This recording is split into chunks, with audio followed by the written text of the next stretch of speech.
So Delray, thank you very much for making time to share your insights into the future of leadership. But before we go into the future, can you tell us a little bit about your own background? Where did you grow up?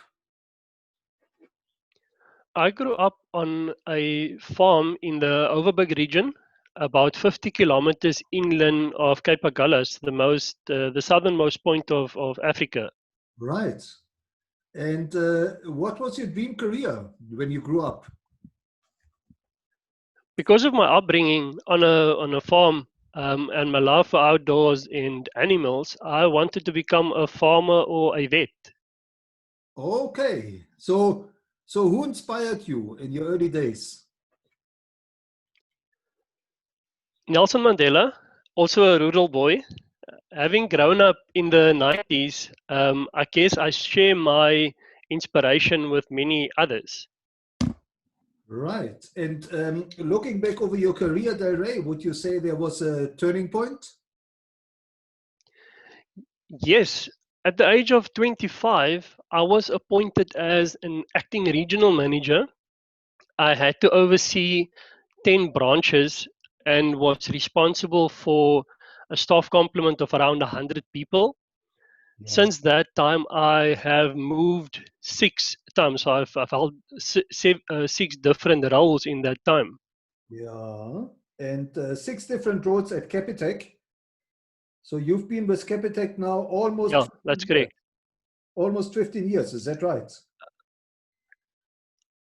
Just over 16 years. I started in July 2004. Right. Now you started off, according to LinkedIn, as a branch manager. And then you, There's actually a bit of a gap before that.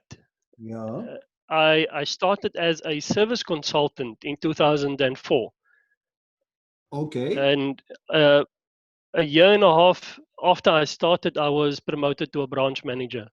Okay. So this is very interesting. So you basically had 7 promotions by now, and I believe you've just been promoted to the next position, which is acting head of recoveries, right? I'm the designated head of recovery, so I'll not be acting. I will be in the position as head of recoveries. So, Delray, what is your advice for future leaders? I mean, having achieved 7 promotions in one company and one of the leading brands in the country and the world, what would you attribute your success to? Is there one principle or maybe 2 that you can share? Yeah, I want to maybe just start with last year. I was part of a delegation of 40 young South Africans, so South African leaders under the age of 35. We Yeah. spent time on a roadshow in Silicon Valley. We met a number of influential people, world leader or leading uh, people in the tech space in the world. And the main objective of that trip or that roadshow was that to change the perception of people of South Africa or how people see South Africa. On Yeah. that trip, we were exposed to some of the brightest minds in the world. And what stood out for me was they were really impressed with the delegation and the South African talent. They mentioned the energy, the talent, and the personal success stories of my peers on that trip. And that just uh, brought it home for me that we don't need to look at ourselves and say that we don't have the potential or we don't have the talent to achieve greatness. And on one of the stops on this roadshow, we spoke to Mitch Kuiper, and he had the following to say. He said, "Genius is evenly distributed by zip code. Opportunity and access are not. So we need to look at where are the opportunities and um, where are the what do we need to do to gain the right access. And once we have that access, how do we make sure that we create opportunity for others as well?" Right. Now, Delray, what would you say is driving you today? One of so obviously the talent and the energy of my peers, as I mentioned, and the opportunities that is around, or that we are surrounded by today. I think that when I look at the some of the people that I engage with, example, two of my mentees, them always wanting more from me, or expecting more from me, or me wanting them wanting me to answer the difficult questions, to share my experience with them, and in order to maintain that role and continue to let's call it, have their trust, I must always drive myself and strive for better. Right, right. Now, looking into the future, and I know it's a big question, but as a young future leader, what does the future of leadership mean to you? It is not an easy question. For me, it means being able to transform yourself by being flexible and adapting to and with the changing environment. To do this successfully, I believe that a high level of cognitive flexibility will be a great advantage. And we can look at the situation that we find ourselves in today with COVID-19, and how different businesses, different people, self-employed individuals, small businesses had to adapt to remain relevant and to really capitalize on this uncertain times. Right. And tell us, Delray, what have you learned from your own journey, your own leadership journey, that you consider most important for building future leaders? The continuous need to enrich my own knowledge base and expand the frame of reference. How did I do that? Is I've been studying part-time for more than 10 years. My social networks and using media, but purposefully using media. Then to keep in mind that on your own you can move very fast, but as one of my mentors keep reminding me that we go further together. And in that reminder, I always read that you need networks. Right. And can you maybe tell us what have you been your personal success factors in your own career that you consider most important? I've taken advice from people that I respect. I've evaluated that. I've added my own flavor to it. Yeah. I have thus far uh, not just read the mainstream media and do what everybody else is doing. I Right. would look at the what else question, and I was sort of raised in this way to look at you are faced with a specific challenge. If you solve this particular challenge or problem, what what else will pop up afterwards? Are you just fixing? Are you just putting a plaster on the wound, or are you actually healing it? So it's not just the cure, but the prevention, or you cure this specific problem, but you need to prevent others from happening as well. We when looking at an issue, from my personal approach is that when I look at a problem, I just don't just look at what is this problem. It is what caused the problem, what else is impacted by this problem, and who else do I need to engage with in order to create a complete solution. Okay. And that is sort Yeah. of my philosophy.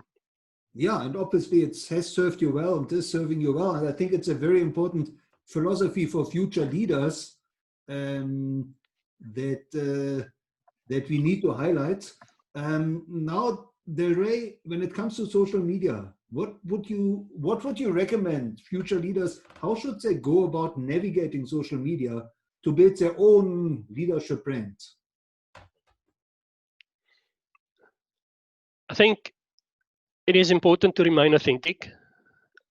social media, in my mind, don't forget. We get constant reminders about what we said 6, 8, or 10 years ago.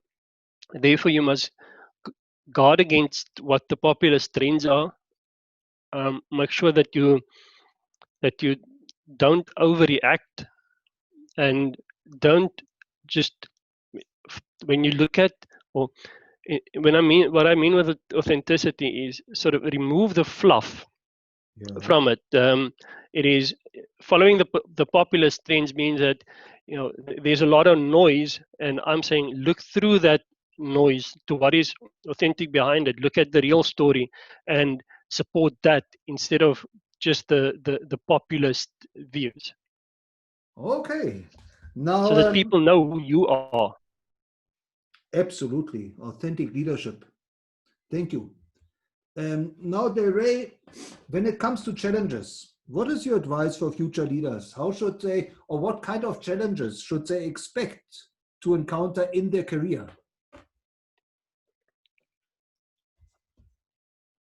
I expect that the rate of change in the future will be much faster, much more constant, and there will be a much greater need for general or contextual understanding.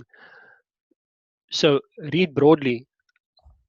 Don't look at just as I mentioned, the general media statement. Look at take a step back and look at what is the entire story behind it and what is important in that.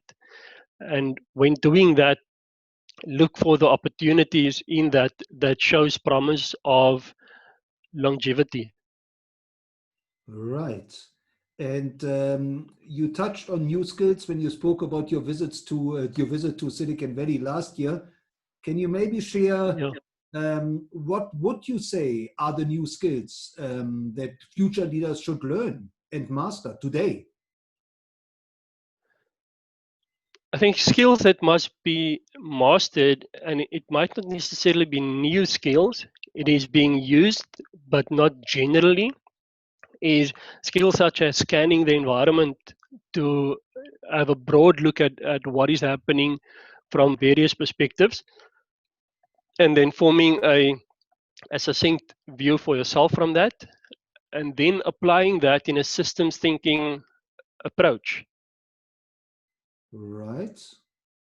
And Delray, you mentioned you've been mentored by others throughout your career. Now, as a mentor to future leaders, can you maybe share a success story where you mentored somebody and that person took your advice to heart? Yes, at the moment I'm actually mentoring two people. So one is a junior colleague and the other one is a student. Their work ethic and clear goals makes it very easy to mentor them. The junior colleague is now an established professional and working towards his honors degree. When he started his career, same as me at Capitec, we without anything other than a matric certificate.